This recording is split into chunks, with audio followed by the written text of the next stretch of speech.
Assalamualaikum warahmatullahi wabarakatuh. Perkenalkan, nama saya Muhammad Marmuhtadi dari kelas manajemen 19E. Di sini saya akan memaparkan kembali terkait video pertama dan kedua, khususnya mata kuliah teori portofolio dan analisis investasi, yang dimana video pertama menjelaskan analisa industri. Oke, analisa industri adalah analisa yang mempelajari keadaan kompetitif dari suatu sektor industri dalam hubungannya dengan yang lain serta mengidentifikasi perusahaan-perusahaan yang mempunyai potensi pada suatu sektor industri tertentu. Beberapa indikator penting dalam analisa industri, yang pertama adalah penjualan, laba, dividen, struktur modal, regulasi, dan inovasi. Indikator penting dalam analisa industri, yang pertama, penjualan bisa dilihat dari penjualan dalam suatu perusahaan meningkat atau tidak pada saat itu. Apakah terdapat kenaikan penjualan yang signifikan yang sebelumnya diiringi penurunan yang berturut-turut. Hal tersebut menandakan perusahaan dalam tahap recovery. Yang kedua, laba melihat dari besarnya laba yang dihasilkan dalam suatu perusahaan. Yang ketiga, dividen, berapa besar nilai dividen yang dibagikan dalam suatu perusahaan. Yang keempat adalah struktur modal. Yang kelima, regulasi kebijakan dan aturan pemerintah berdampak positif atau negatif pada perusahaan. Yang keenam adalah inovasi.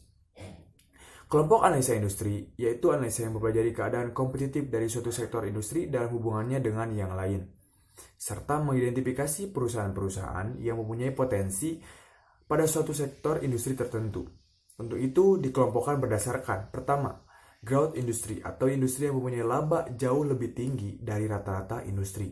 Yang kedua, defensive industry, yaitu industri yang tidak banyak berpengaruh dengan kondisi perekonomian. Yang ketiga adalah cycle industry atau industri yang sangat peka terhadap perubahan kondisi perekonomian. Oke, lanjut ke ilmu ekonomi makro, yaitu merupakan bagian dari ilmu ekonomi yang berfokus pada mekanisme bekerjanya perekonomian secara keseluruhan. Makroekonomi dapat digunakan untuk menganalisis target-target kebijaksanaan seperti pertumbuhan ekonomi, tenaga kerja, inflasi, dan keseimbangan neraca pembayaran yang berkesinambungan pastinya. Kebijakan ekonomi makro yang dilakukan negara diperankan oleh pemerintah dan swasta. Dalam hal ini, penerapan ekonomi makro suatu negara memiliki tujuan untuk mengatasi berbagai masalah yang timbul. Untuk penanganan masalah ini, pemerintah bertindak sebagai regulatornya dan swasta sebagai pelaksananya. Nah, masuk ke tujuan daripada ekonomi makro tersebut, yaitu pertama, menciptakan lapangan pekerjaan. Kebijakan dalam ekonomi makro berupaya untuk meminimalisir pengangguran dengan menciptakan berbagai lapangan pekerjaan. Yang kedua, ekonomi stabil. Penerapan kebijakan ekonomi makro bertujuan untuk menstabilkan ekonomi dengan menjaga kestabilan harga barang, membuka banyak lapangan pekerjaan, dan meningkatkan pendapatan masyarakat. Yang ketiga, meningkatkan produksi dalam negeri, yang dimana penerapan kebijakan makroekonomi berupaya meningkatkan produktivitas masyarakat dengan cara memperbaiki situasi untuk investasi. Yang keempat, neraca pembayaran yang seimbang. Tentu saja, setiap negara giat melakukan transaksi perdagangan dengan negara lain. Kegiatan itu yang membawa pengaruh terhadap kondisi ekonomi negara sehingga neraca pembayaran haruslah seimbang. Yang kelima, mengendalikan inflasi. Dengan penerapan kebijakan ekonomi makro, Indonesia mampu melakukan kebijakan cash ratio, politik pasar terbuka, dan politik tujuannya. 1. Menghentikan laju inflasi di dalam negeri. Oke, lanjut ke pendapatan penduduk yang merata.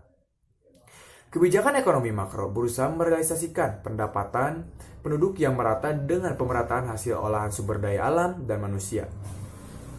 Dengan pendapatan penduduk yang merata, itu berpengaruh besar terhadap peningkatan tingkat konsumsi atau daya beli masyarakat yang berdampak langsung terhadap kondisi ekonomi suatu negara ke depannya.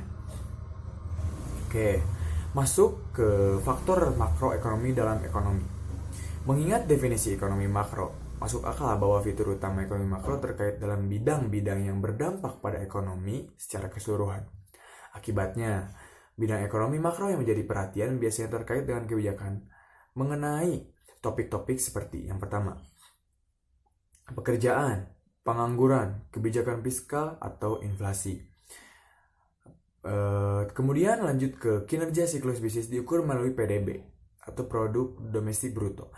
atau ahli ekonomi makro cenderung mempelajari apa yang mendorong pertumbuhan ekonomi. Kedua, metode studi tersebut tetap pada prinsip utama ekonomi makro, yaitu memeriksa faktor-faktor yang mempengaruhi ekonomi secara agregat. Ekonomi makro adalah bidang yang sangat penting dalam menentukan tujuan dan langkah kebijakan. Entah kebijakan itu ditetapkan oleh badan internasional atau pemerintahan. Kebijakan semacam itu ditujukan untuk mendorong pertumbuhan dalam suatu perekonomian atau untuk menanggulangi setiap krisis yang mungkin dihadapi. Seringkali kebijakan yang cenderung dipengaruhi oleh ekonomi makro mencakup hal-hal seperti yang pertama, langkah-langkah untuk meningkatkan lapangan kerja dalam suatu perekonomian. Yang kedua, menetapkan target inflasi nasional. Yang ketiga, suku bunga saat ini yang ditetapkan oleh Bank Sentral. Atau yang terakhir, tarif perusahaan dan tarif pajak individu yang berlaku dari tahun ke tahun.